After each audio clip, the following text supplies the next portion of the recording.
my YouTube channel. My name is Cheyenne Hughes, and I'll be doing videos on budgeting, saving, wedding and engagement tips,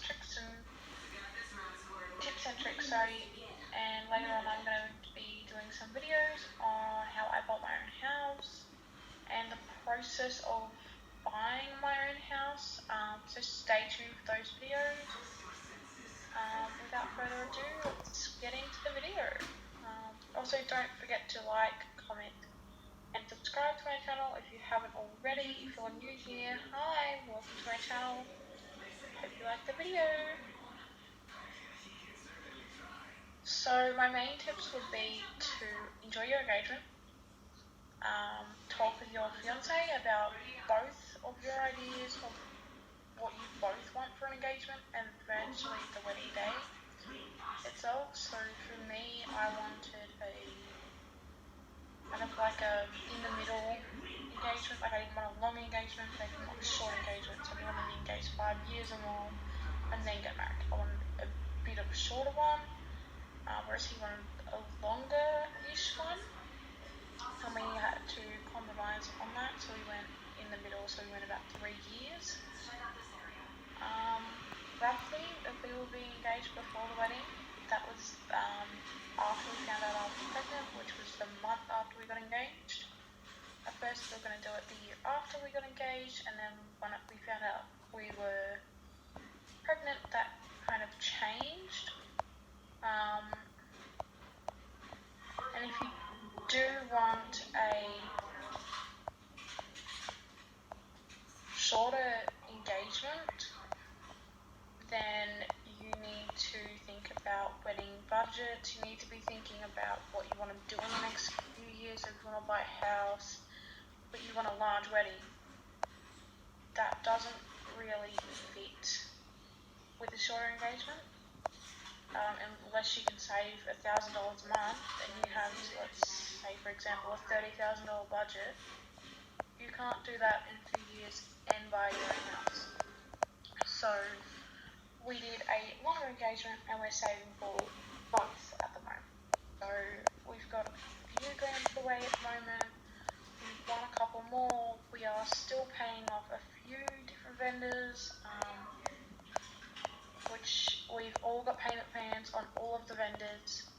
We've pretty much paid off half the wedding already, and it isn't until the 3rd of March 2023. So, talking about possible wedding budgets, your guest amounts, and your possible venue ideas, as well with your fiance, will really help know what you would like in a wedding. So that would also help you determine whether you want a shorter engagement or a longer engagement. So say you want a possible wedding budget of $30,000, but you want 200 guests, and you want an outdoor venue but inside reception or something like that, or you want a different venue for both ceremony and reception, that may not work with a shorter engagement and that much of a budget. So you might have to do a longer engagement and a bigger budget. So all of those things will come under that. When you're thinking of a wedding budget, I suggest personally that you think of an overall wedding budget after making individual possible vendor budgets. In case you decide the budget you were originally thinking won't work, you now have more of a baseline to kind of cut down in some areas and increase others. So for us, we did our venue budget was $10,000, but our photographer was $1,000 each, and we increased that by decreasing in other areas. So our photographer we've increased to $1,800, and our videographer was originally going to be $1,000, but we increased that to $1,800 as well, because to us photos and videos are very important. They hold a lot of memories, and we really wanted some good quality photos and videos of our wedding day. And the other major thing in our budget was the venue. We wanted most of our boxes ticked with the venue. So we wanted an outdoor ceremony, indoor reception. We wanted it all in one location. We wanted a dance floor, room for a DJ. We wanted to be able to have the food either at the venue or be able to bring in a caterer with our choice of food. And we wanted no kind of like a time limit on if guests were to bring kids, there wasn't a time limit or anything, so they didn't feel like they had to leave at that time, which is what we have with our venue.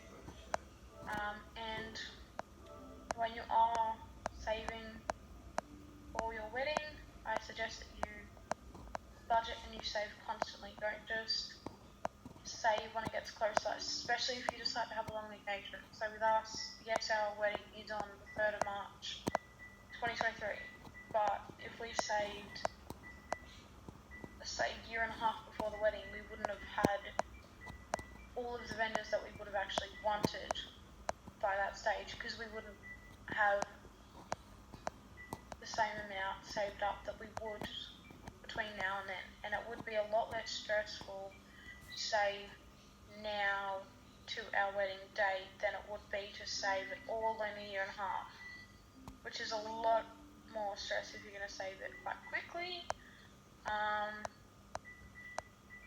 And read your contacts with every vendor carefully.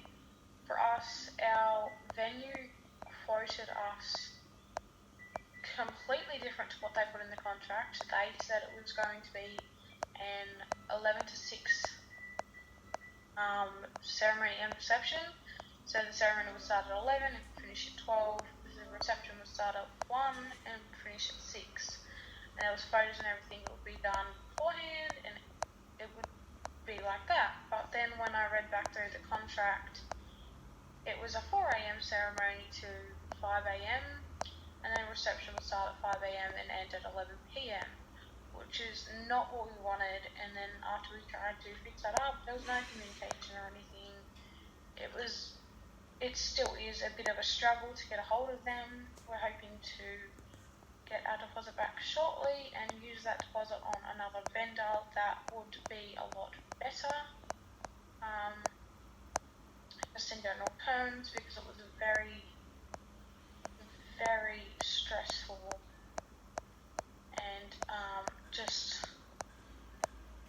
kind of like if there had been more communication as to why they had done that, or if they had tried to fix it, it would have been a lot better. But they didn't try and fix it. They just kind of ignored all of our emails, not just my emails, but my wedding coordinator, who we have, also sent her emails, and they weren't answering any of those. They weren't answering the phone. We do understand that obviously at this point in time, Corona is a thing, but to not answer close to 8 emails now that we've sent, and not answer any phone, not leave an email that we could email our request to, or a phone number, or anything like that over the past week and a half now, close to 2 weeks, that is a bit ridiculous. So I suggest you read your contracts with every vendor carefully so you can avoid the same mistake we did. And don't book the first venue that you see, because you might love it then, but wait 24 to 48 hours. Really, really think about it. Like, is this venue going to be really worth it to us? Is it going to get the vibe of my wedding day that we want? Is it going to tick all of our boxes that we want in a venue?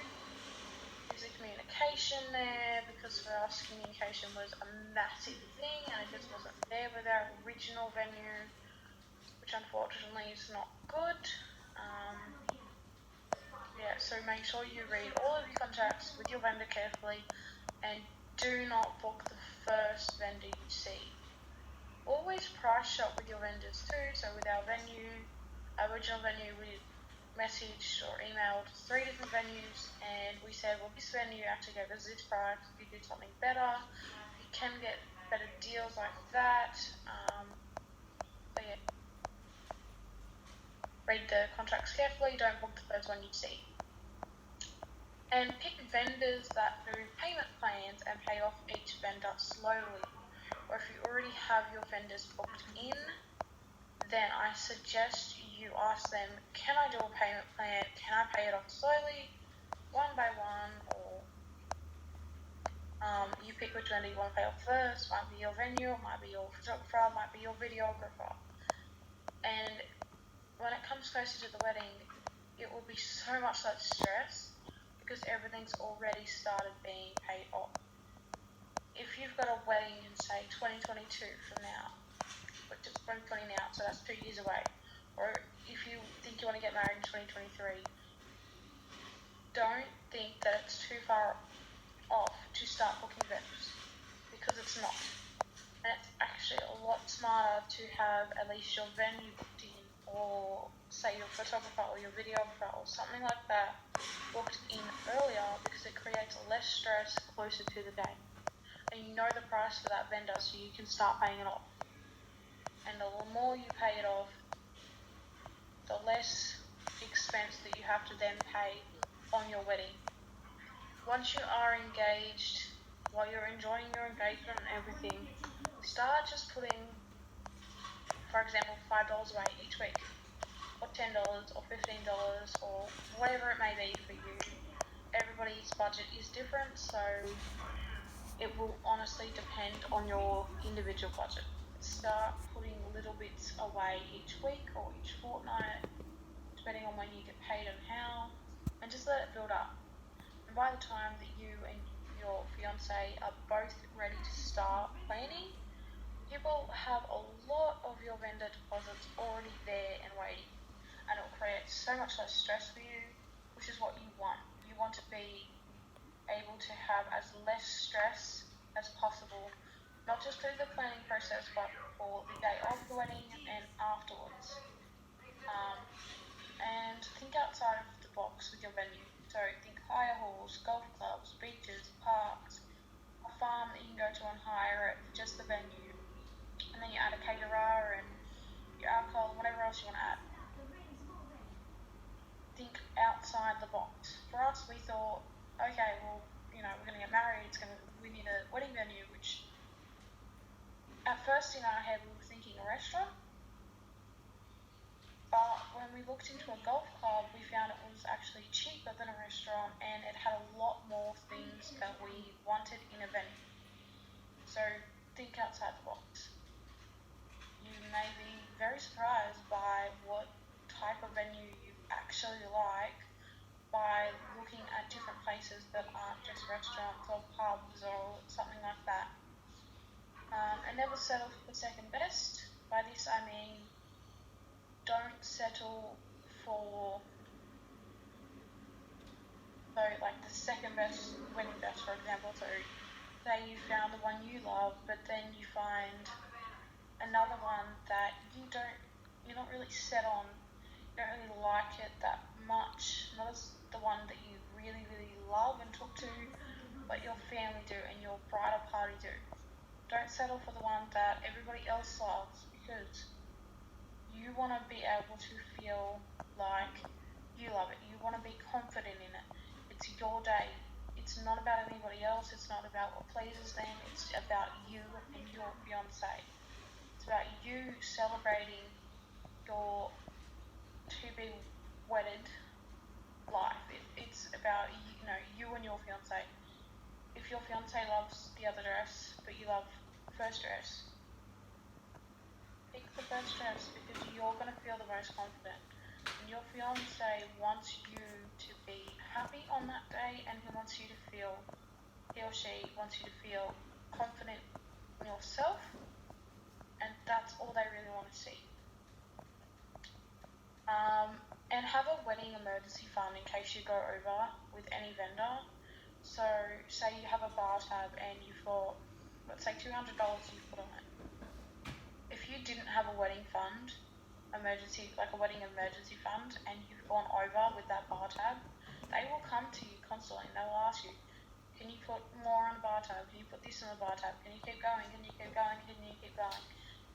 And by the end of the day, if you don't have an emergency fund, you will put yourself in debt. So have an emergency fund if that happens. Have a cut-off limit and make sure that vendor knows that. So say, I only want 2 hours to the vendor. Everything after that, the guest can pay for, or whatever it is. Because you don't want us to go into debt for your wedding. If you think you might be going into debt for your wedding, push the wedding back, because there is no point going into debt for one day.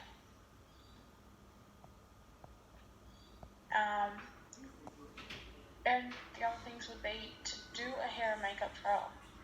You might not think you need it. I didn't think I needed mine, but when I did a dress fitting, I realised that the way I originally wanted my hair, which was a down hairstyle, I couldn't do with the dress. So I need an updo hairstyle, and I don't really like my hair up, but I like the way that my hair and makeup trial lady, the artist that I booked, did it.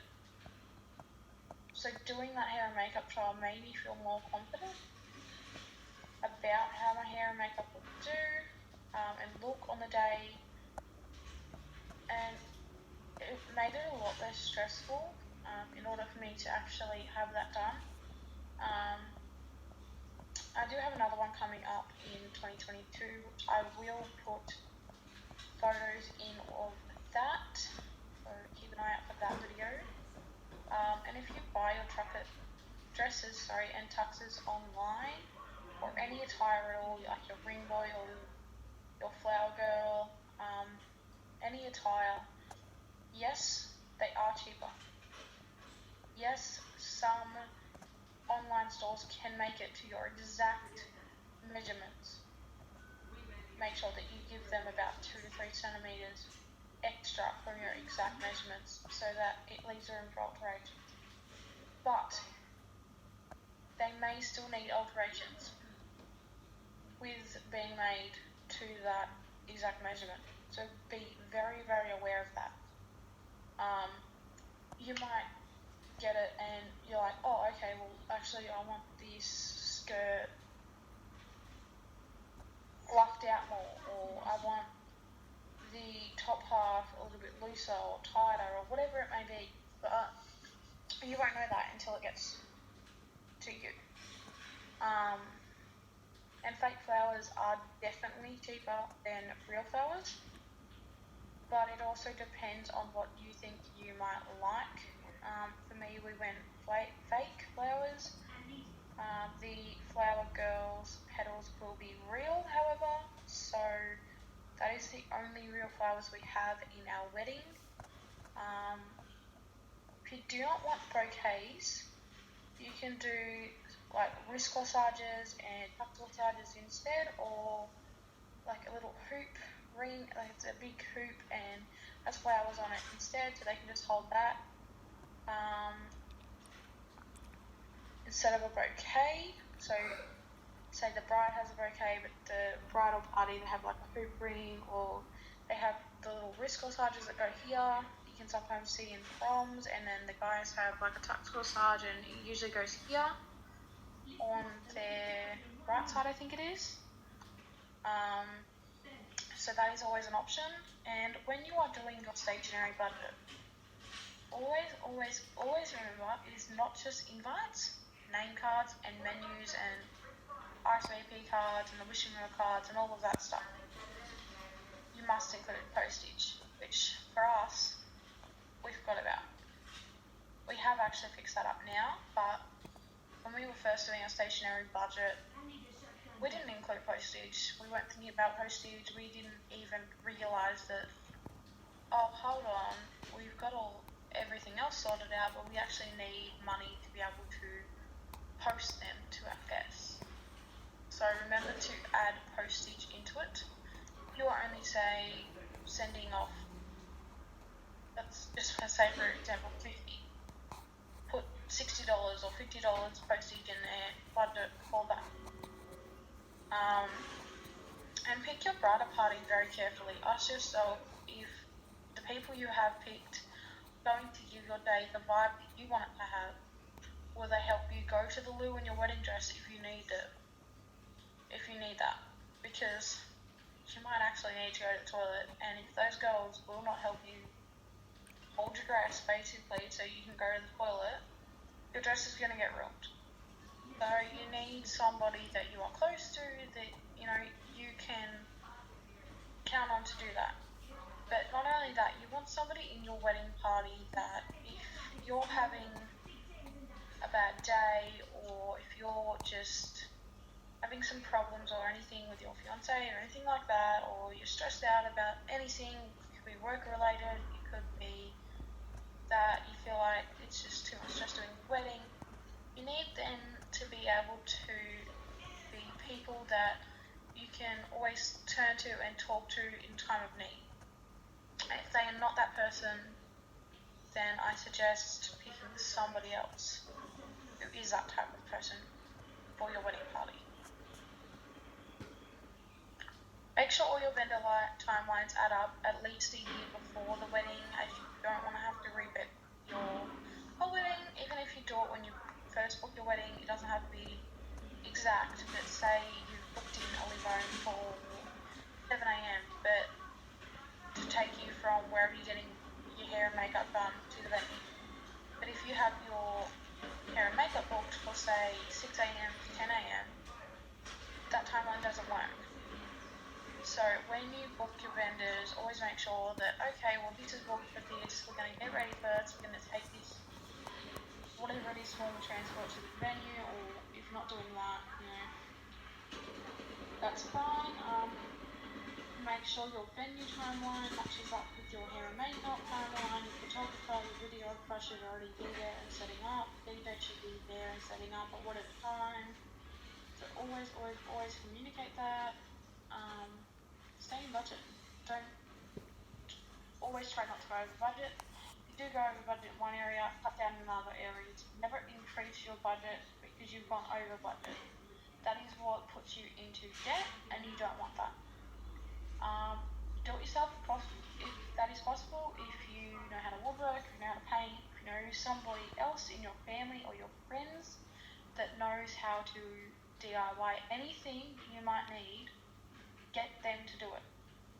Have a photo list and video list of all the guest names that you need for which photos and when, and with the videos, have a specific video list of what you want. So for us, we wanted the ceremony videos, we wanted a few different dances videos, as well as special dances, we wanted the speeches video, we wanted the cake cutting, either photographed or video. We're still not sure if we want it photographed or videoed or both, and what time each of those events will happen, that you can give that to your photographer or your videographer, or if it's the same person, you can give it to that person about a week to 2 weeks before, sometimes a month before.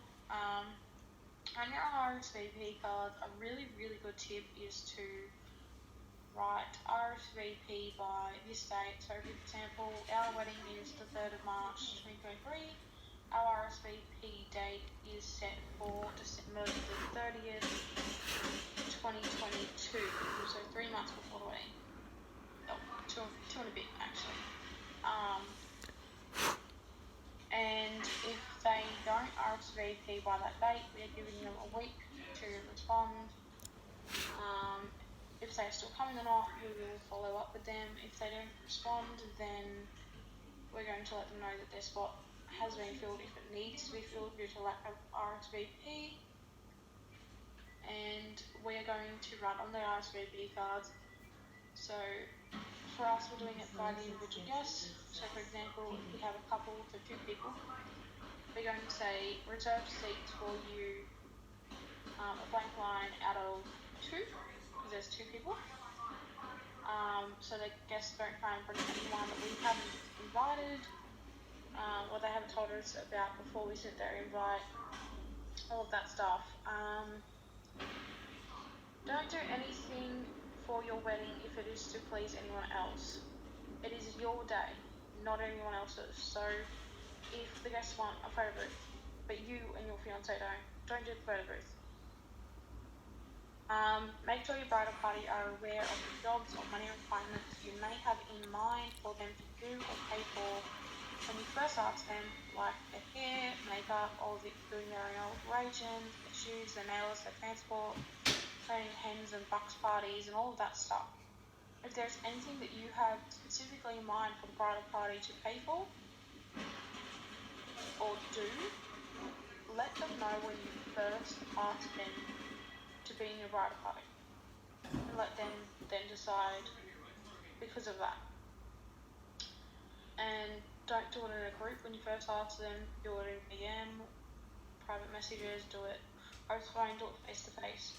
So then that way they don't feel pressured into doing it. Set a day for your wedding planning, and when you start planning, and use the other days to either work, like go to work, or most importantly, spend time with your fiance. Another bridal party tip is to have a bridal party group chat, and everything of your ideas should be in that group chat.